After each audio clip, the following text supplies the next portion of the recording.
ये है उनकी साजिश जिसका पर्दाफाश हमें करना है। क्या ये देशद्रोह नहीं है? क्या सरकार ने इनके खिलाफ कोई कार्रवाई करी? हमें भारत के संविधान को बचाना है, किसी भी कीमत पे बचाना है। अगर वो चाहते तो नूपुर शर्मा के खिलाफ भी कार्रवाई होती, अगर वो चाहते तो और जितने भी इस तरह के इन्फ्रिंज एलिमेंट है सबके खिलाफ कार्रवाई होती, लेकिन नहीं। कहलवाएंगे किसी से, पर लक्ष्य उन्हीं का ही है, उद्देश्य उन्हीं का ही है। ये है असलियत। फ्रिंज एलिमेंट तो ये पूरी जो भारतीय जनता पार्टी और आरएसएस है, ये फ्रिंज एलिमेंट है। जो अम्बेडकरवादी हैं, जो संविधानवादी हैं, वो मेन स्ट्रीम है। इसको आपको समझना चाहिए। तो सारे के सारे फ्रिंज एलिमेंट। मोदी जी क्या करते हैं कि जहां उन्हें बोलना है उनके मुंह पे बिल्कुल टेप लग जाती है, बोलेंगे नहीं। जो बाकी लोग बोल रहे हैं वो सब मोदी ही हैं।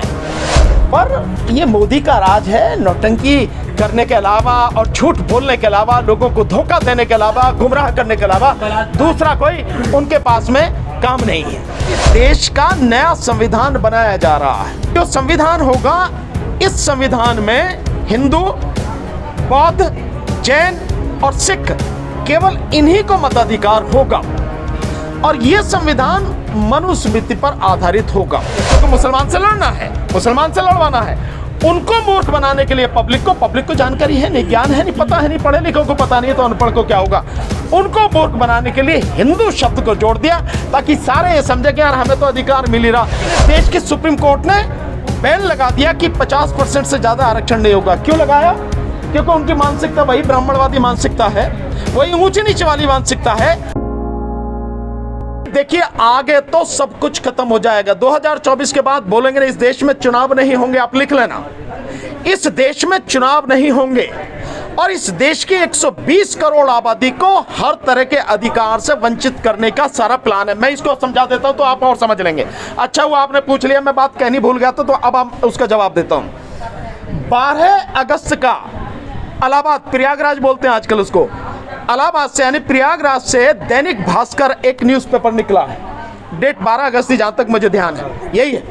उसमें फ्रंट पेज पे एक बात छपी है कि देश का नया संविधान बनाया जा रहा है और उसमें डिटेल में लिखी है कि जो संविधान होगा, इस संविधान में हिंदू, सुनना इस बात को मैं एक्सप्लेन करूंगा तरीके से, हिंदू, बौद्ध, जैन और सिख केवल इन्हीं को मताधिकार होगा और यह संविधान मनुस्मृति पर आधारित होगा।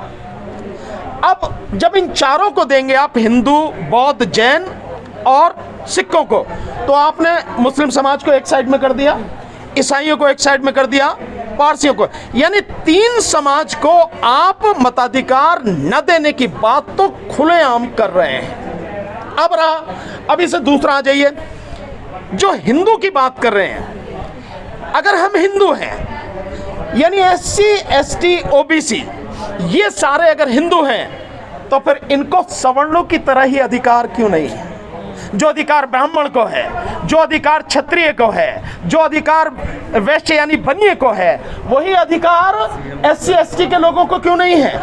OBC के लोगों को क्यों नहीं है? फिर उनका रिजर्वेशन क्यों खाया जा रहा? जो OBC की बात है और SC, ST के आरक्षण की बात है, धीरे धीरे आप इसको खत्म करते चले जा रहे हैं। 2 चीजों को समझे। नंबर 1, कहीं भी देश के संविधान में यह नहीं है कि आरक्षण 50% तक होगा, कहीं नहीं लिखा है। लेकिन इस देश की सुप्रीम कोर्ट ने बैन लगा दिया कि 50% से ज्यादा आरक्षण नहीं होगा। क्यों लगाया? क्योंकि उनकी मानसिकता वही ब्राह्मणवादी मानसिकता है, वही ऊंची नीचे वाली मानसिकता है, वही भेदभाव वाली मानसिकता है। इस देश में जो लोग रह रहे हैं, तो मान्यवर साहब काशीराम जी ने जो कहा कि जिसकी जितनी संख्या बारी उतनी उसकी हिस्सेदारी, तो दो उसको उतना। लेकिन क्योंकि आपकी मानसिकता नहीं है, तो पहले तो सुप्रीम कोर्ट ने लगा दिया कि 50% से ज्यादा नहीं होगा। अब दूसरा, 10% आपने आर्थिक आधार पर आरक्षण दे दिया। सो कितना हो गया? 50.5% पहले था, 10% ये, तो 60.5% आरक्षण हो गया। SC, ST, OBC को मिला के कितना था? 49.5। इसमें से 10% और कम कर दो, कितना रह गया? 39.5। और है प्रैक्टिकल में कितना? मात्र 9% SC, ST का और 5 से 6% उनका, इससे 15% मान लो। सो ये 85% आरक्षण कौन खा रहा है? 85%। अगर तुम हमें हिंदू कहते हो, अगर तुम हमें बराबरी से मानते हो, तो फिर ये 85% क्यों है? तुम्हारी आबादी 15% है, 15% में तुम रहो और 85% हमें दो।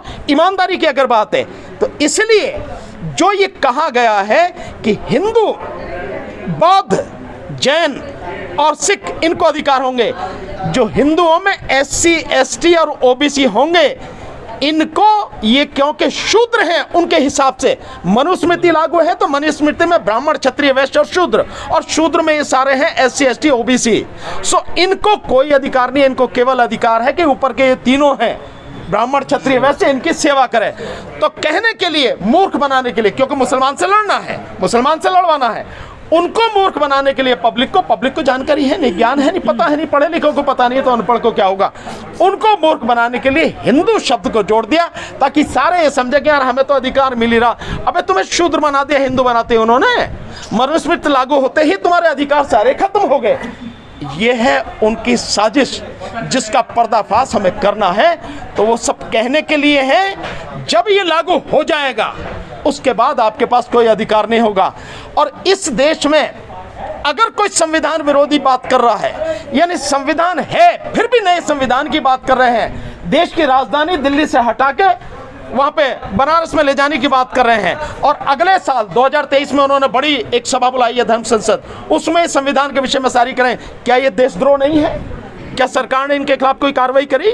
क्या FIR हुई? किसी को अरेस्ट किया? नहीं, क्योंकि सरकार का पूरा सपोर्ट उन्हें मालूम है। तो इसीलिए मैं कह रहा हूं कि जब ये सब कुछ होगा किसी को कोई अधिकार नहीं होगा। ये चीज है। बाबा साहब डॉक्टर भीमराव अंबेडकर ने ही जिद करके सबको एक अधिकार दिया है, एक वोट का अधिकार सबको दिया है। वरना प्रपोजल क्या थे तब भी कि पढ़े लिखों को वोट दिया जाएगा, सबको वोट नहीं देने की ताकत नहीं दी जाएगी। वोट देने की ताकत बाबा साहब ने दिलवाई है सबको। तो ये जो लोग रिजर्वेशन नहीं दे रहे, नौकरी करने में रिजर्वेशन में चोरी कर रहे हैं, खत्म कर दिया। तो वो जो ताकत लेने की चीज़ है, वोट जो सत्ता लेने की चीज़ है, उसे कैसे दे देंगे? उसे कैसे दे देंगे? तो ये बात भानु जी की 100% ठीक है। 85% वोट 15% के हाथ में हो जाएगा, क्योंकि उनका वोट की हो सकता है कल ये कहें कि हमारे वोट की जो ताकत है, जो वज़न है, वो बाकी लोगों के वोटों से ज़्यादा होगा। सिख लोगों के वोट की वैल्यू होगी 1, हमारे वोट की वैल्यू होगी 5, ऐसा भी तो कह सकते हैं। कुछ भी कह सकते हैं। यही तो है मनुस्मृति। तो यही होने जा रहा है। इसीलिए हमें भारत के संविधान को बचाना है, किसी भी कीमत पे बचाना है, किसी भी तरीके से बचाना है। सीधी सी बात है, इसमें कोई कॉम्प्रोमाइज़ नहीं। मोदी जी को समझते हो आप? नहीं समझते। अगर मोदी जी को समझते तो सवाल नहीं करते। मोदी जी क्या करते हैं कि जहां उन्हें बोलना है उनके मुंह पे बिल्कुल टेप लग जाती है, बोलेंगे नहीं। जो बाकी लोग बोल रहे हैं वो सब मोदी ही हैं, वो मोदी की ही भाषा बोल रहे हैं। लेकिन क्यों? मोदी प्रधानमंत्री हैं और देश में संदेश न चल जाए, मोदी ने कहा, इसलिए चुप रहते हैं, कुछ नहीं कहते। अगर वो चाहते तो नूपुर शर्मा के खिलाफ भी कार्रवाई होती, अगर वो चाहते तो और जितने भी इस तरह के इन्फ्रिंज एलिमेंट है सबके खिलाफ कार्रवाई होती है। लेकिन नहीं, कहलवाएंगे किसी से, पर लक्ष्य उन्हीं का ही है, उद्देश्य उन्हीं का ही है। उसमें फ़र्क है। ये पूरी पार्टी ही फ्रिंज एलिमेंट है, देश के संविधान की फ्रिंज एलिमेंट है ये। तो अभी तो गवर्नमेंट में ही फ्रिंज एलिमेंट बैठे हैं सारे। सुरेश चौहान को विकास कांगड़ा जी खड़े हैं, इन्होंने उनके खिलाफ FIR कराई है देशद्रोह की और आतंकवाद की। तो ये है असली बात। सुरेश चौहान को कौन सपोर्ट कर रहा है? मोदी जी और अमित शाह जी तो कर रहे हैं, वरना क्या वो भारत के संविधान के खिलाफ जाके हिंदू राष्ट्र बनाने की बात इस तरीके से खुलेआम कह पाएंगे? तो ये है असलियत। फ्रिंज एलिमेंट तो ये पूरी जो भारतीय जनता पार्टी और RSS है, ये फ्रिंज एलिमेंट है। जो अम्बेडकरवादी हैं, जो संविधानवादी हैं, वो मेन स्ट्रीम है। इसको आपको समझना चाहिए। तो सारे के सारे फ्रिंज एलिमेंट। बिल्किस बानो के विषय में जो हुआ है, मैं समझता हूँ इस देश के संविधान का, इस देश में न्याय तंत्र का बहुत ही भद्दा मजाक उड़ाया गया।